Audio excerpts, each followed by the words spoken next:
예. 오늘 저는요, 역사와 일상, 그 뒤에 숨은 하나님의 손길, 이런 제목으로 하나님 말씀 선포하겠습니다. 부제로는 역사와 일상의 배후에서 일하시는 하나님, 이렇게 정했습니다. 오늘날 이제 많은 사람들이요, 하나님은 존재하지 않는다고 생각하거나 하나님이 계시더라도 우리 삶과는 무관하게 계신다고 느끼는 것 같습니다. 왜냐하면 하나님 눈에 보이지 않기 때문이죠. 그들에게는 눈에 보이는 것이 가장 확실한 증거입니다. 특히 눈앞의 현실이 암담하고 힘들수록 하나님은 어디 계시지? 하나님이 계시다고 하면 이 세상이 이렇게까지 혼란스럽지 않을 텐데 어떻게 이런 세상을 방치할 수 있으시지? 이런 의문을 갖고 한다는 거죠. 근데 이것은 세상 사람들만의 이야기는 아닙니다. 오늘날 교회 안에서도 많은 분들이 이 악하고 음란한 세상 속에서 마치 눈물 골짜기와도 같은 현실 속에서 과연 하나님이 살아 역사하시는지, 정말 우리 삶에 함께하고 계시는지 의문을 품고 있다는 겁니다. 저는 지난주에 이제 에스더를 정독하면서요, 이 책이 앞서 말씀드린 이 질문에 대해서 어렴풋이나마 해답을 제시하고 있음을 발견하게 되었습니다. 여러분, 에스더에 보시면요, 왕이라는 단어가 무려 100번 넘게 나옵니다. 왕의 이름도 약 30번 가까이 나옵니다. 놀랍게도요, 근데 하나님이라는 이름은 단 한 번도 나오지 않습니다. 신구약 성경 66권 가운데 이런 경우는 에스더서가 유일합니다. 그래서 교회사에 보시면 어떻게 에스더서가 성경에 들어갈 수 있지? 소위 성경의 정경성에 대한 문제가, 논쟁이 있었던 적이 있었습니다. 근데 여러분, 에스더서를요, 겉모습만 보고 판단해서는 안 됩니다. 오히려 이 책은 하나님의 이름을 굳이 언급하지 않으면서도 하나님께서 믿는 성도들의 역사뿐만 아니라 모든 인간 역사를 주관하고 계시다는 중요한 진리를 증언하고 있습니다. 하나님께서 전혀 관여하지 않으시는 것처럼 보이는 그 사건도요, 실제로는 하나님의 섭리와 계획 안에 있다는 것을 보여줍니다. 하나님과는 전혀 상관이 없을 것처럼 보이는 그런 악한 또 추한 역적 사실, 사건일지라도요, 그 배후에 하나님의 뜻과 섭리가 작용하고 있다는 걸 보여줍니다. 인간의 악하고 충동적인 결정, 여러 사건, 사고도요, 결국에는 하나님께서 예비하신 뜻을 이루기 위해 사용됩니다. 그러니까 이 세상에서 일어나는 모든 일은요, 아무런 이유 없이 그냥 일어나는 것은 없다는 겁니다. 하나님께서는요, 역사의 주관자십니다. 그래서 아주 신비한 방법으로 자신의 백성을 보호하시고 이끌어 가십니다. 이것이 바로 에스더서가 우리에게 보여주고자 하는 핵심 메시지입니다. 사실 이 에스더서는요, 2015년도에요, 제가 강의했던 적이 있어요. 지금부터 약 10년 전이니까 그 내용을 기억하시는 분들이 계실지 모르겠습니다. 기억하십니까? 들어보세요. 기억하시는 분. 한 분 계신데요. 와, 있습니다.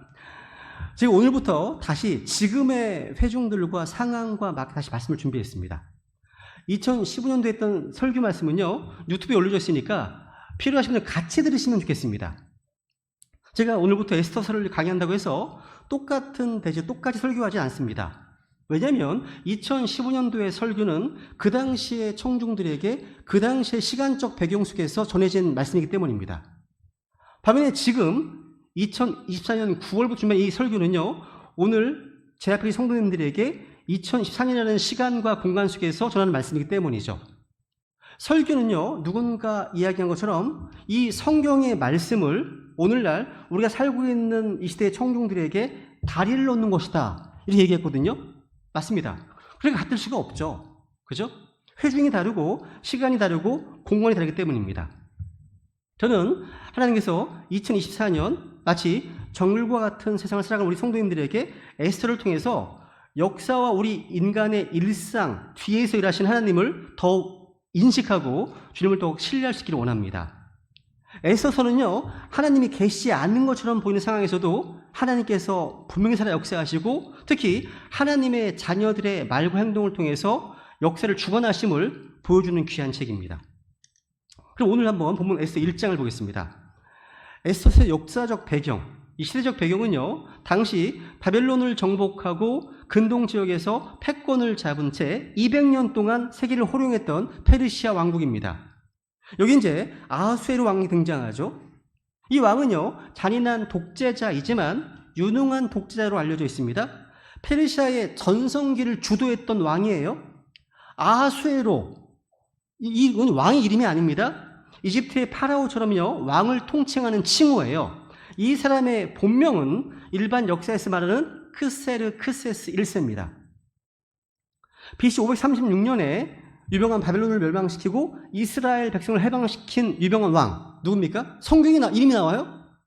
페르시아 첫 번째 왕 고레스입니다. 세계사는 사이러스, 키루스 표현하고 있습니다. 고레스 왕이 나옵니다. 성경은 역사책이에요. 역사적인 책입니다. 역사 무관하지 않습니다. 성경을 알면 세계사를 알게 됩니다. 고레스가 나오죠? 이 고레스 다음 왕이 데리우스, 다리오 왕이 나옵니다. 그 다리우스 왕 다음 등장하는 왕이 바로 아하스웨로스입니다. 그래서 에스더 1장의 처음 두 구절은요, 페르시아 제국의 왕 아하스웨로의 광대한 통치 영역에 대한 언급입니다. 읽어볼까요? 시작. 한편 이 일은 아하스웨로 시대에 있던 일인데 이 사람은 인도에서부터 에티오피아까지 127지방을 통치한 아하수에로더라. 당시 아하수에로 왕이 수산궁에서 자신의 왕국의 왕자에 앉았을 때에, 성경은 간단하게요, 인도에서부터 어디까지요? 에티오피아까지라고 말합니다. 지도를 펼쳐놓고 보면요, 정말 어마어마하게 큰 땅입니다. 인더스강 유역에는 현재 서파키스탄부터 시작해서 이집트, 에티오피아, 그리고 북쪽으로 가면요, 그리스 일부까지 다 페르시아 제국의 영토였다는 겁니다. 그러니까 전성기의 페르시아 영토는요, 오늘날 북미 대륙과 거의 맞먹을 정도로 광대했고요, 인구도 2천만 명 정도 되었다고 합니다. 또 황금의 제국이라 할 만큼 엄청나게 많은 재산도 국고에 보유되어 있었고요, 항상 동원 가능한 군대도 100만 명이 있었다고 합니다. 이 대제국 페르시아의 기반을 닦았던 사람이 바로 다리우스 1세였고, 에스더서는 바로 그 다리우스 왕의 아들인 아하수에로 왕의 통치 3년째 된 해부터 시작됩니다.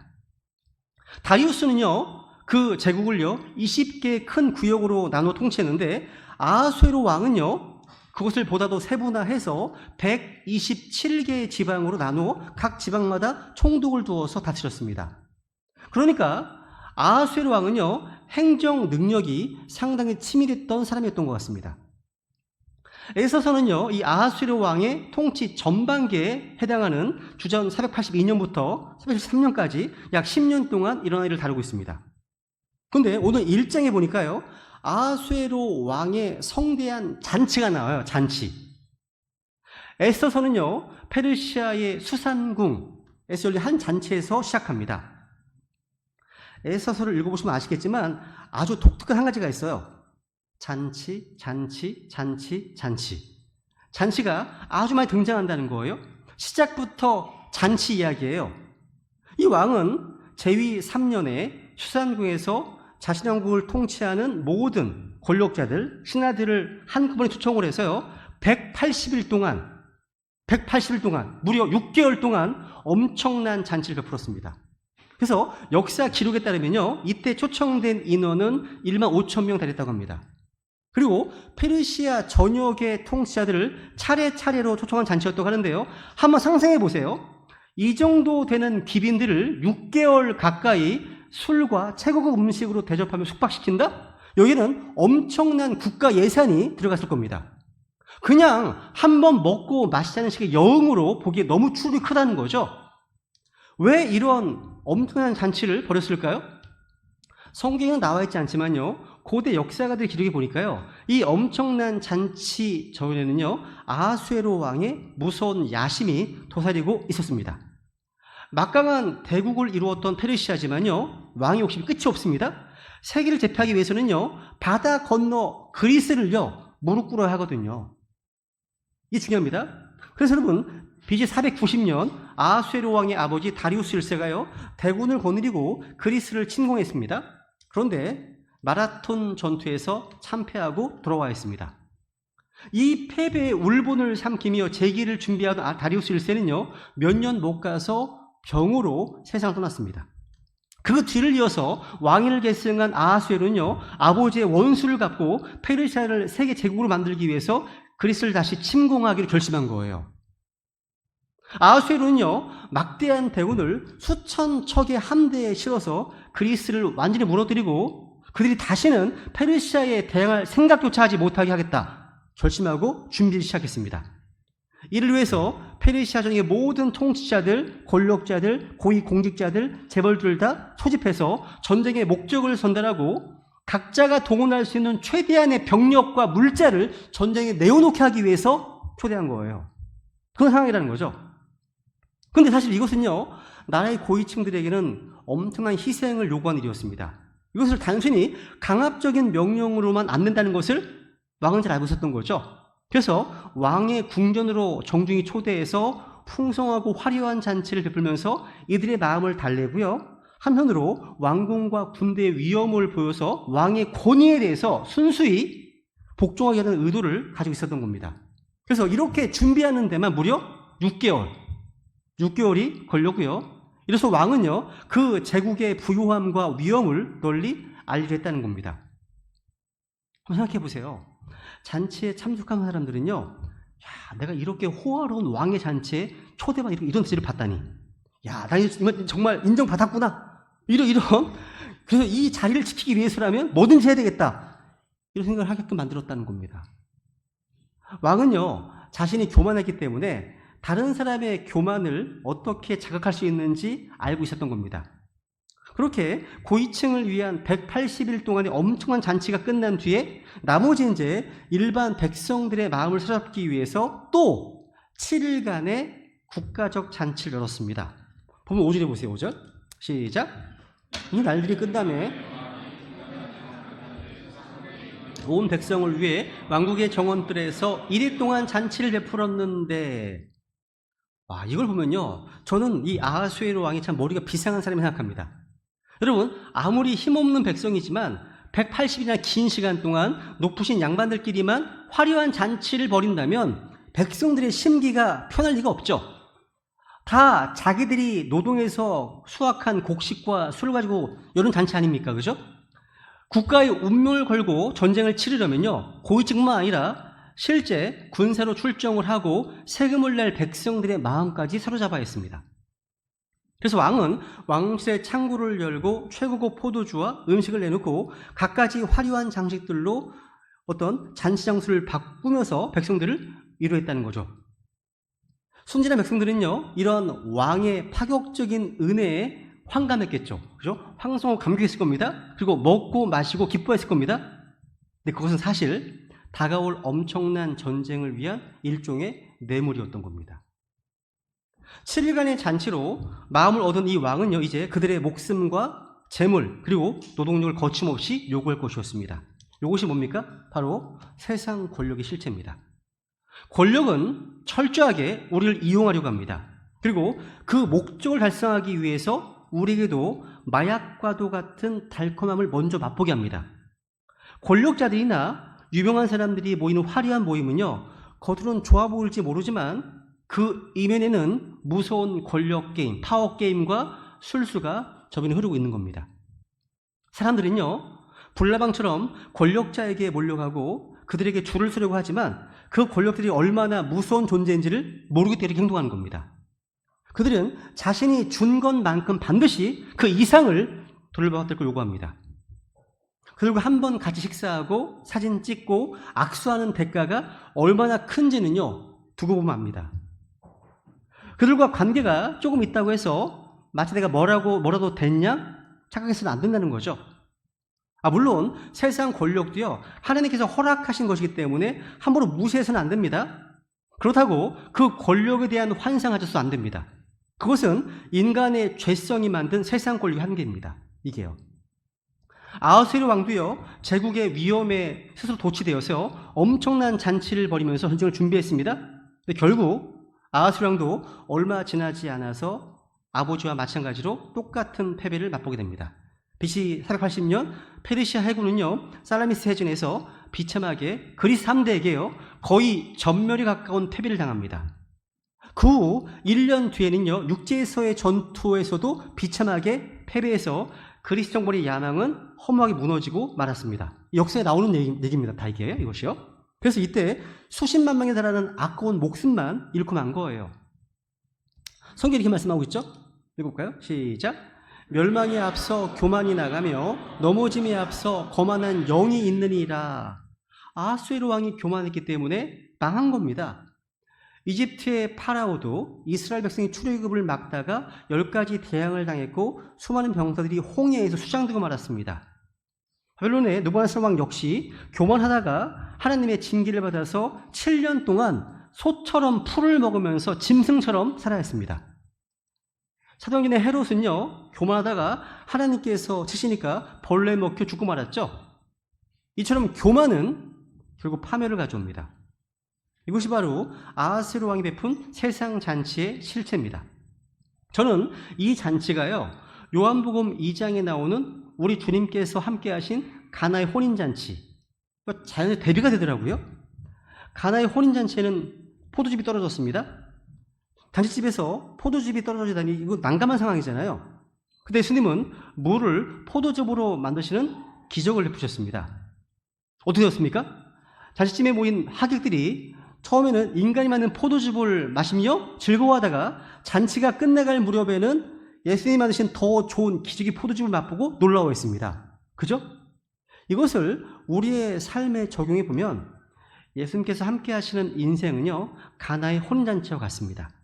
갈수록 예수님께서 만드신 기쁨의 포도즙을 맛보면서 사는 인생이 되는 거라는 겁니다. 시간이 흐르면 흐를수록 주님께서 베푸신 기적의 포도즙을 맛보면서 더욱 큰 기쁨을 누리게 되는 거죠. 여러분, 그렇다면 여러분의 인생은 어떠십니까?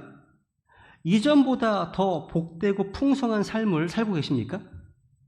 젊은 시절인 20대 때보다 지금의 인생이 더 향기로우십니까? 여러분, 3개월 전보다 6개월 전보다 1년 전보다 지금이 더 풍성한 삶을 살고 계십니까?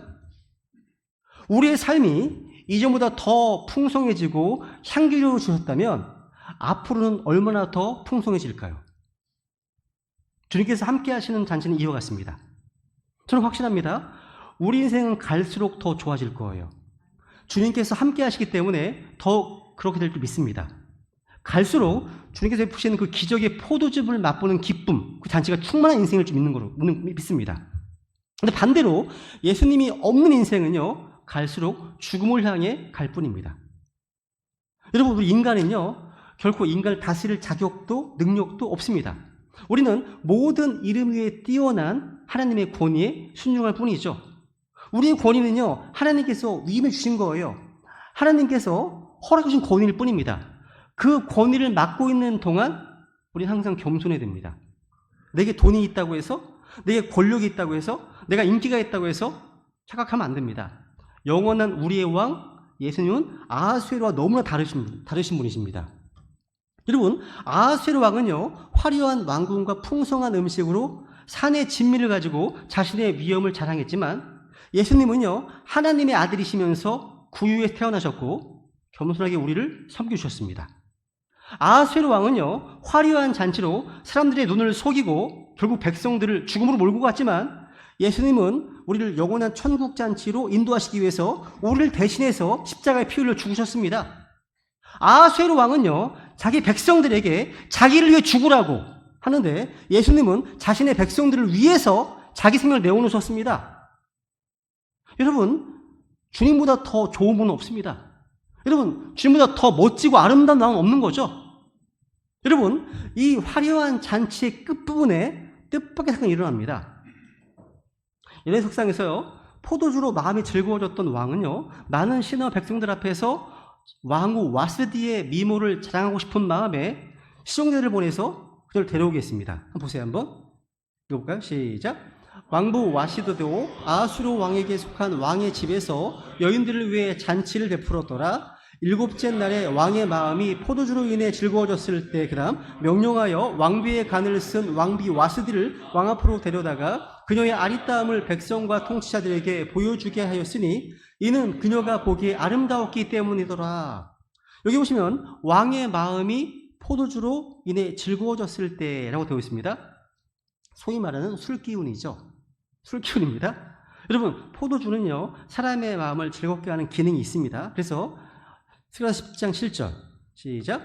또 에브라임 사람들은 용사같이 되며 그들의 마음은 포도주에 취한 것처럼 기뻐하리니 참으로 그들의 자녀들의 그것을 보고 즐거워할 것이며 그들의 마음이 주를 기뻐하리라. 와, 그러니까 포도주가요 사람을 기쁘게 하고 즐겁게 한다는 되어 있습니다. 그죠? 그러나 이 포도주는요 용들의 독이고 독사들의 독입니다. 성경 말씀하시잖아요. 그죠? 그러니까 우리가 마시고 즐길 수 있는 것이 아니라는 거죠. 사람들이요 포도주에 대해서 뭐라고 하든지 간에 성경은 그것이 용들의 독이고 독사들의 지독한 독이라고 증언합니다.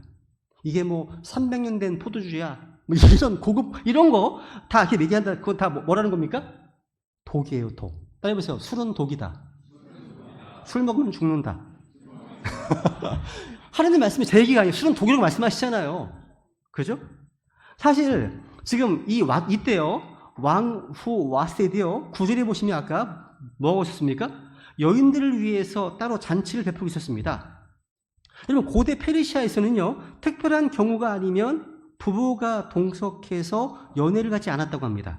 그래서 와스티는요 부인들을 위한 별도의 잔치를 하고 있었던 거예요. 와스티는요 아름다운 미모에다 또 자존심이 강한 왕후였다고 전해집니다.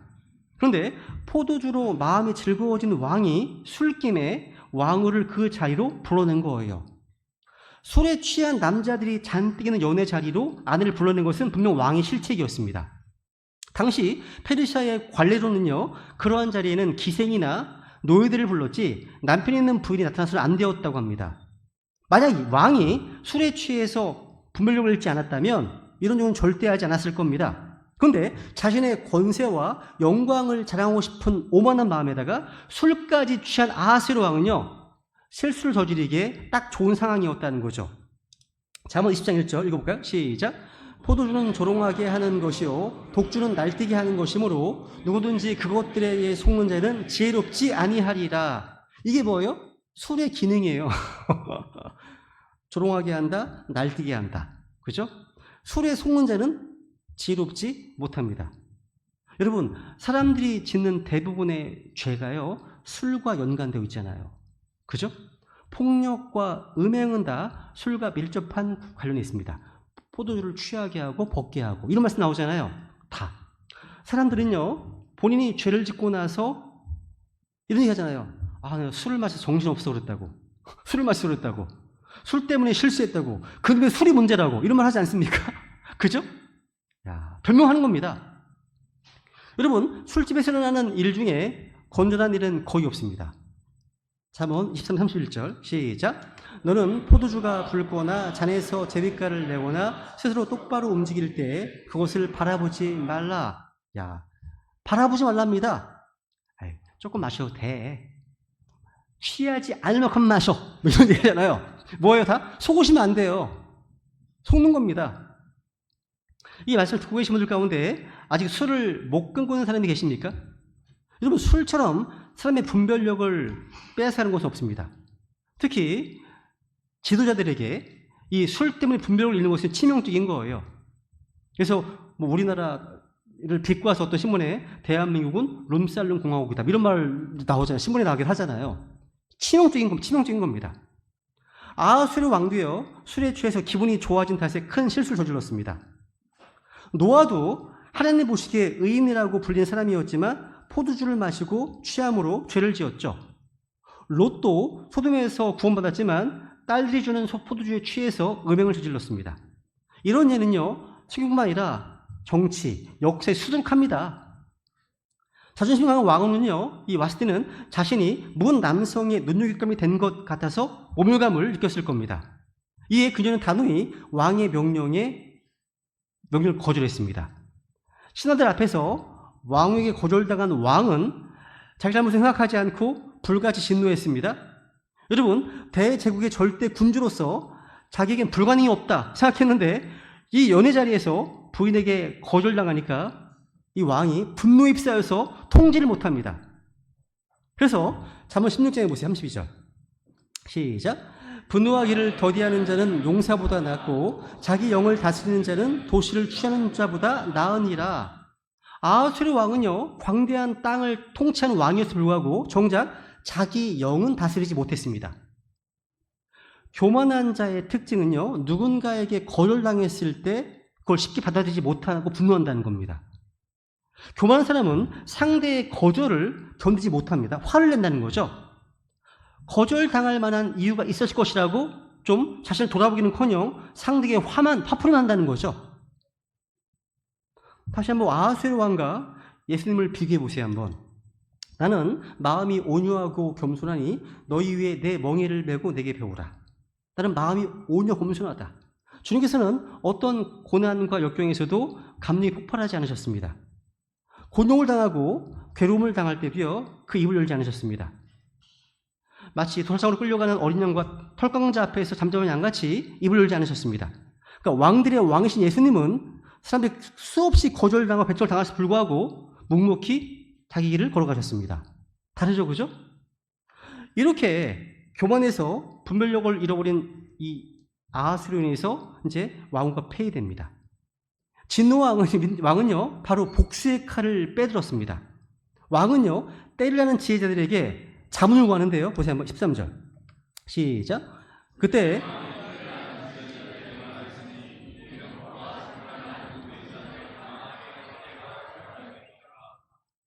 페르시아에는 이 제국의 법과 재판을 하는 자들로 구성된 그 왕의 자문관들이 있었습니다. 이들은 국가 운영에 큰 영향을 미치는 7명의 최고 두뇌 집단이었다고 해요.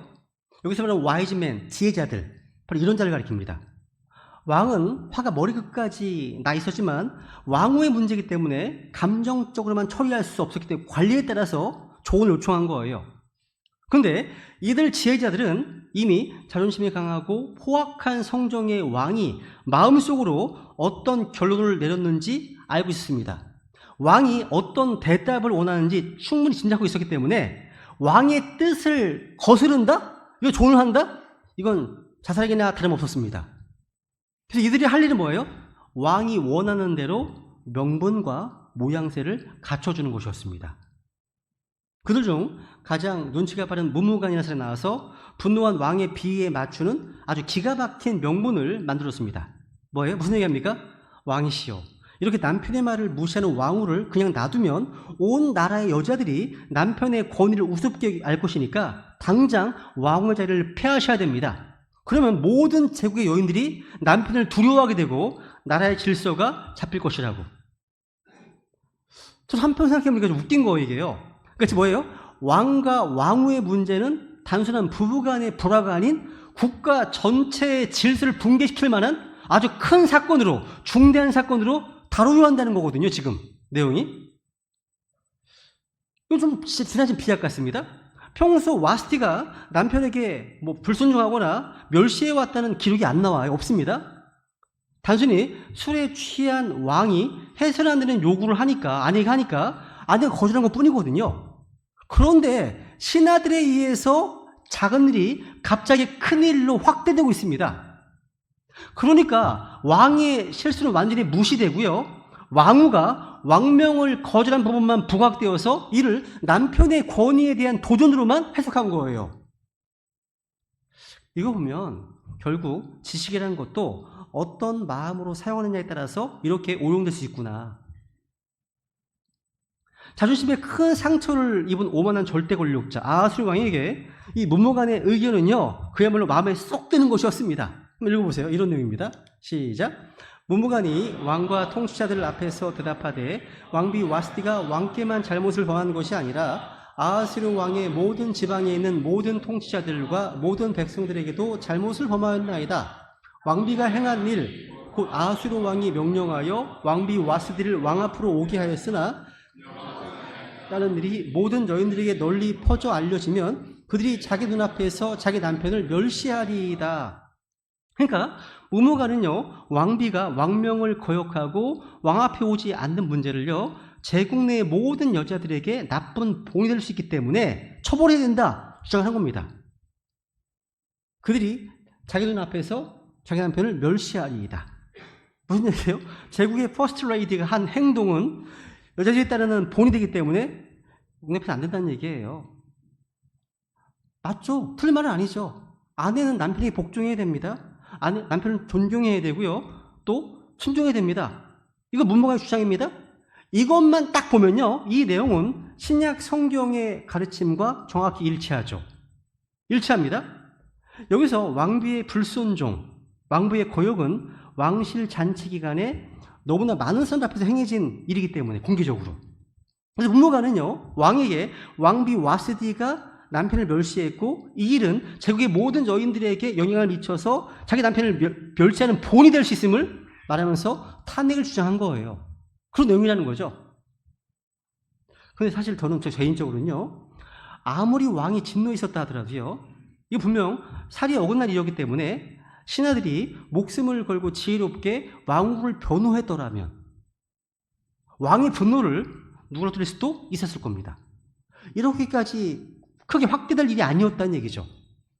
그럼 도대체 이 왕의 채찍한 신하들은 피중에 벌인 이 사소한 사건을 왜 이렇게 크게 키웠을까요? 이것은 당시 궁중 내에서 신하들과 황후 사이에 심한 권력 갈등이 있었기 때문이라고 합니다. 마치 우리가 사극에 보시면요, 자주 보잖아요. 그죠? 왕후의 어떤 세력과 뭐 신하, 이거 있잖아, 이런 거 있잖아요. 그죠? 그렇게 합니다. 무슨 얘기냐면요, 이 세상의 정치란 알고 보면요, 눈에 드러난 사건의 문제가 아니라 그동안 쌓인 앙금과 이해관계가 폭발하는 겁니다. 그러니까 다들 말은 화려하게 하지만 실은 자기 가슴 속에 있는 한을 풀고 원한을 갚고 열등감을 해소하기 위해서 하는 말들이 대부분입니다. 제가 보기에는 무무관과 항우는 되게 안 좋은 사이였던 것 같아요. 그러니까 순식간에 진행된 이 왕후 폐위 과정은요, 세상 권력이란 권력자들의 기분에 따라서 좌지우지되는 너무나 불완전한 것임을 보여줍니다. 권력이 그런 거라는구나. 그리고 왕은요, 신하들의 조언을 받아들여서 왕후 와스티를 즉시 폐위하라는 공문을 발표합니다. 그 왕후 입장에서는 청지병력 같은 게 아닙니까? 술에 취한 남편의 비정상적인 명령을 거절했다는 이유로 순식간에 모든 권세와 부귀영화를 박탈당한 거예요.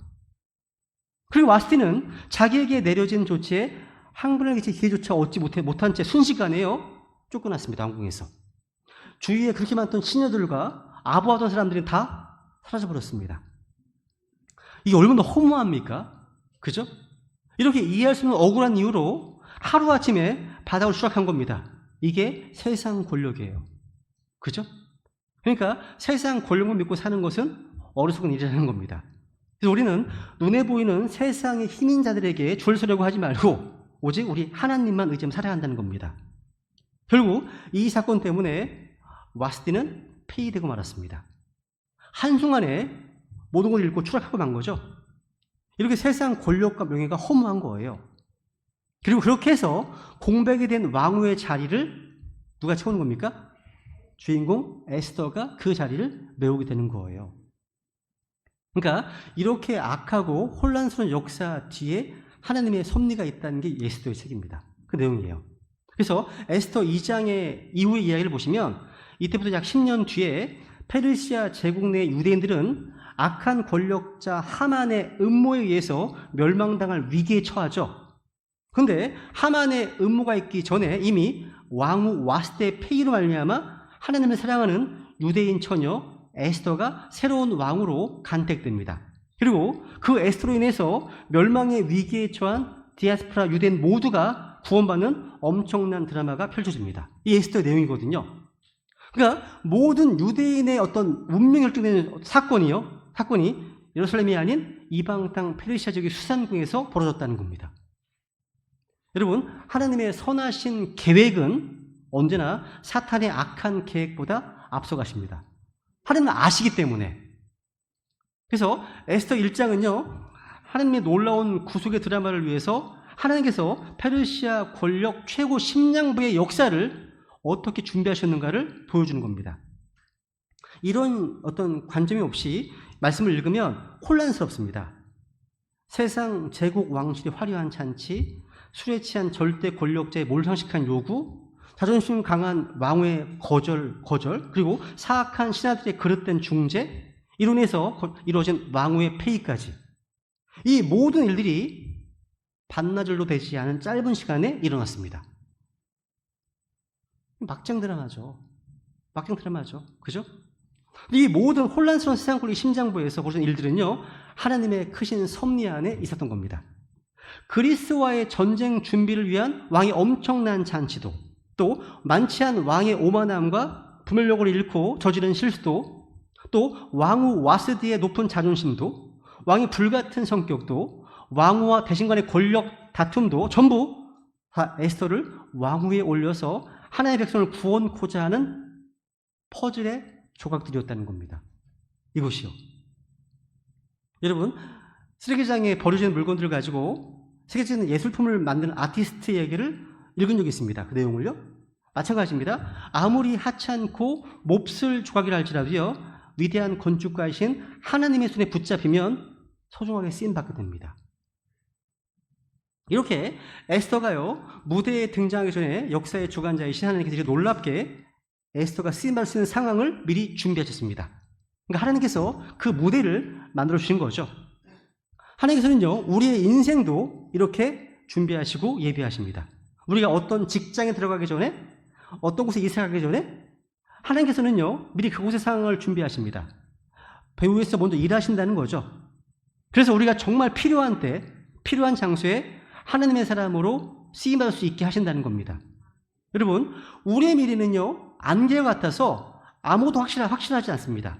결혼의 문제든, 아니면 진로의 문제이든, 노후의 문제이든, 경제적인 문제이든, 건강상 문제든 간에 어떻게 될지 확실하지 않습니다.